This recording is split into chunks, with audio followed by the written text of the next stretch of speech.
Bir gece yarısı Sadrazam İbrahim Hakkı Paşa yanına kattığı bazı nazırlarla beraber pür telaş Dolmabahçe Sarayı'na geliyor. Daha önceden beklemesine haber verdiği Başkatip Halit Ziya Uşaklıgil tarafından karşılanıyor. Fena bir haber diyor. İtalya'dan 24 saatlik bir ultimatum aldık. Bizden Trablusgarb'ı istiyorlar. Verilmezse savaş. Halit Ziya Uşaklıgil bu tarihi olayı Saray ve Ötesi adlı kitabında şöyle anlatmıştır. İşte karşımda perişan haliyle duran ve yüzüme bakamayarak duvarlardan medet uman Sadrazam İbrahim Hakkı Paşa nihayet söz söylemeye kuvvet bularak hünkâra dedi. Münasip bir şekilde arz ediniz. Telaşa düşürmeden. Sonra kendi taraftarlarından Said Paşa'yı saraya davet ettiriniz. Bu siyaset pirinin de fikrini alalım. Huzura çıktım. Hülasa ederek meselenin muhtemel akıbetlerine ve neticelerine temas etmeksizin İtalya'nın Trablusgarb'ı istila teşebbüsünden kısaca bahsettim. Bilmiyorum ne düşündü. Ne yapacaklar diye sordu. Bir kere Küçük Said Paşa'nın mütalasını almak istiyorlar. Müsaade buyurulursa kendisini tarafı şahanenizden davet edelim dedim.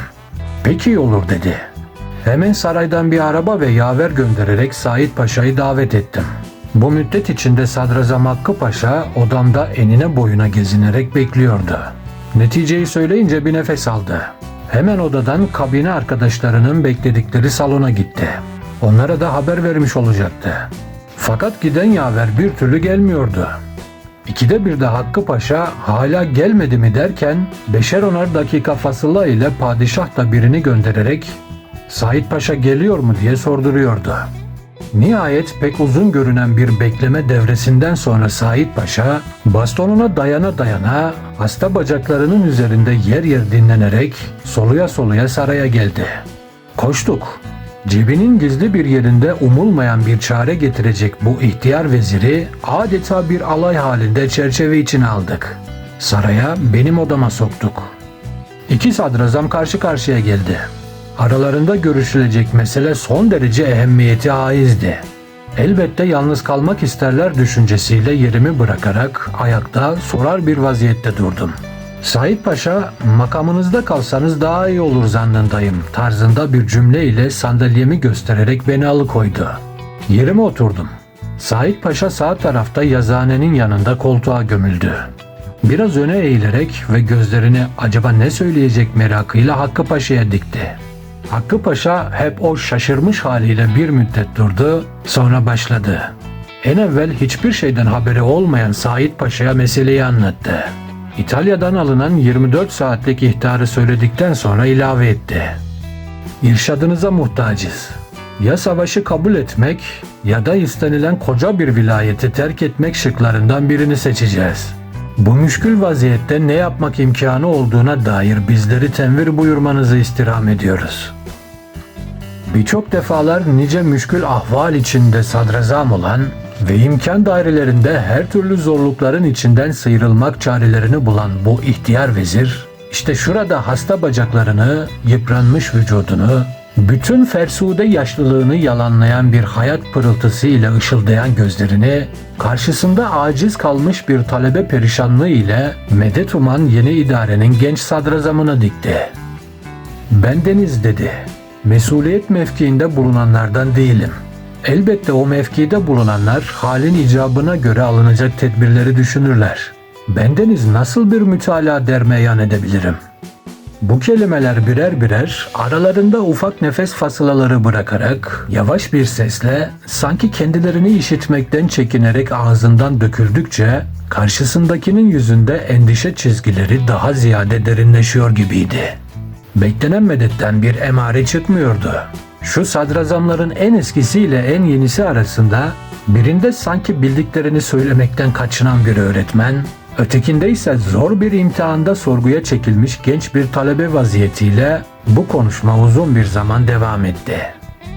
Hakkı Paşa'nın adeta yalvaran bir edası, bir sesi vardı. Denize düşmüş ve çırpınan bir adamın, kıyıda duran adamın elini yakalamak isteyen bir istimdat hali.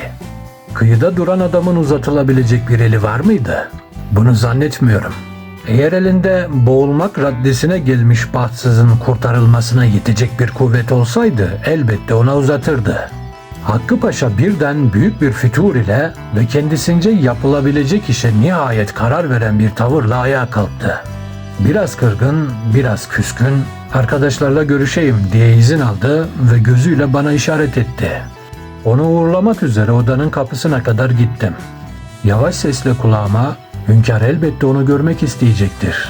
Belki kendisine bir fikir verir," dedi. Onun yavaş yavaş bastonuna dayana dayana merdivenlerden çıkması, elinden bastonunu bırakarak huzura girmesi ve orada kalması o kadar uzun sürdü ki, bu müddet zarfında Hakkı Paşa refikleriyle görüşmek ve esas itibariyle verilmiş bir karara son şekli vermek için bol bol vakit bulmuş oldu. Hakkı Paşa heyeti vükela namına istifa ediyordu.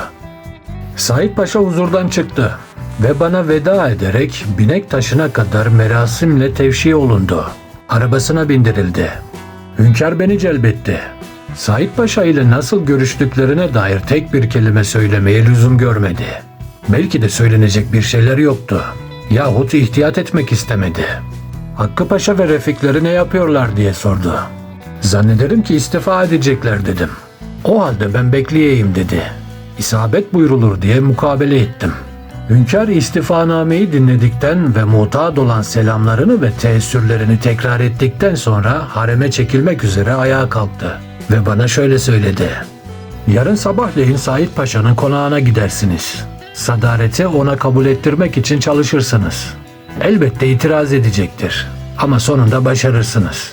Bu da olmazsa ben kendisiyle tekrar görüşürüm," dedi. Hünkârın bana verdiği vazifeyi ifa etmek için büyük bir mesafe geçmeye hacet yoktu.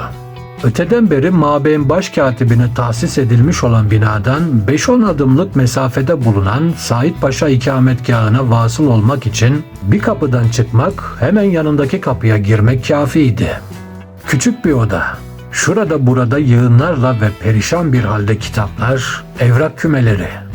Yerde 2 şilteden ibaret sade bir yatak. Ve içinde gecelik kıyafetiyle isminin küçük olmasına mukabil fıtratın pek büyük olarak yarattığı bu vezir.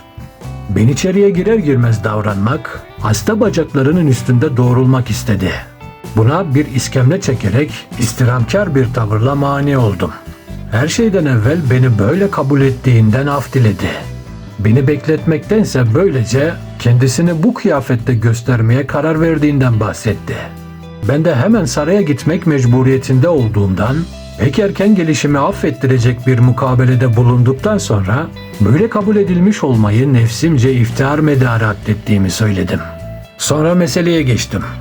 O hep gözlerini yere indirerek yatağında bağdaş kurmuş, arkasında hırkası, ara sıra içinde derin bir zekanın kıvılcımları parıldayan nazarını bana kaldırarak ve methe delalet eden parçaları estağfurullah demek isteyen bir eda ile karşılayarak fakat hep susarak dinledi.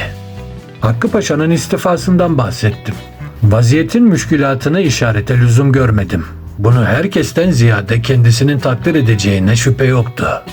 Hünkârın böyle bir zamanda ve bu vahim şerait dairesinde kendisine hükümet başına geçmesini yegane selamet çaresi olarak telakki ettiğini ve işte lütfen bütün hayatı siyasetini tetviç edecek bir feragat hissiyle bu hizmeti vataniyeyi kabul buyurmasını teklif ettim. Ne düşünüyordu? Onu keşfetmek mümkün değildi. Ama tahmin etmek için de büyük bir kehanette bulunmaya gerek yoktu. İstibdat devrinin sadaretini mükerreren idare etmiş olan bu siyaset pirinin bir de yeni idarede İttihat ve Terakki Cemiyeti'nin faaliyet ve kudreti hengamında hususiyle Abdülhamit'ten sonra saltanat makamını işgal eden yeni meşrutiyet padişahına da sadrazam sıfatıyla hizmet etmeye bir meyli vardır. Yalnız bu meyli hemen izhar etmeye muvafık nazarıyla bakmıyordu. Bindere'den su getirdi. Vaziyetin pek müşkül olduğundan, buna hemen bir çare bulmak mümkün olmadığından, dün geceden beri zihnini yorduğu halde hiçbir tedbir bulamadığından bahsettikten sonra, hünkâr hakkındaki hürmetinden, onun en küçük bir emrine itaat için fedai can edeceğinden ve başarılı olabileceğini ümidi olsa derhal fermayı Humayun'a imtisali bir farize bileceğinden düşüne düşüne tane tane kelimelerle bahsetti. Sonra yine intizar yoluna saparak yorgunluğundan ve yaşlılığından dem vurdu. Öyle ki mülakat bitti. Fakat bir neticeyi katiye alınamadı. Veda ettim ve saraya gittim. Hünkâr haremdeydi. O da sabırsızlığından ben gelir gelmez hareme gönderilmekliğime dair emir vermiş. Hülaseten arz ettim ve ilave ederek zannediyorum ki dedim doğrudan doğruya zat-ı şahanenizden teklif vukuunu istiyor. Kendisini davet ettiriniz dedi. Ben de hemen mabeyne çıkacağım. Said Paşa huzurda padişaha karşı tereddüt edemedi, sadareti kabul etti. Yeniden mutaad olan merasimle Sirkeci'den Babale'ye kadar bir sadaret alayı tertip olundu. Diğer sadaretlerinde bu alaya atla iştirak eden ve oldukça zahmet çeken Said Paşa, yeni kabul edilen usul ile alayda arabada bulundu. Yine mutaad idi. Sadrazamla beraber ya yeni Şeyhülislam da tayin olunur yahut meşiatta bulunan zatın vazifesi yenilenirdi. Sultan Reşat zamanında epeyce Şeyhülislam değişmişti. Bunlardan kimi istifa etti, kimi irtica temayülleri şüphesi altında çekilmeye mecbur oldu. Said Paşa'nın sadaretinde meşiatta kim bulunuyordu? Hatıralarımda bir müphemiyet var. Yeni heyeti vükela teşekkül etti. Mebusan Meclisi'nde azim bir ekseriyetle mevki tahkim edilmiş oldu. Fakat bu suretle ne İtalya'ya karşı alınacak tedbir bulundu, ne de Trablusgarp vilayetini alıkoyabilmek imkanı bulunmuş oldu.